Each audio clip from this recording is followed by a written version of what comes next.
Hi everyone, I'm Steve Stoller. Are you doing some remodeling at your house? Does your contractor need a huge dumpster to throw away the trash? If the answer is yes, it's important to know what the city's rules are.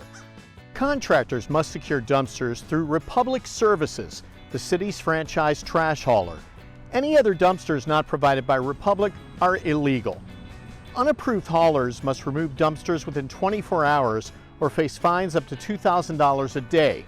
Our Public Works Department determines whether dumpsters can be placed in a driveway or on the street. For safety reasons, driveway placement is preferred, as street placement requires approval for a maximum of 5 business days. If you're having some remodeling work done, make sure the people doing the business understand the city's rules so there are no delays. After all, it's the haulers who can be fined, not you, the residents. And in most cases, the contractors comply and no fines are levied. We'll see you soon for another Stoller on the Street.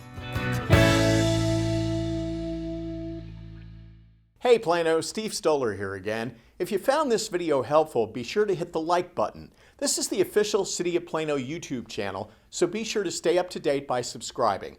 Did you miss last week's episode? Click here to catch up.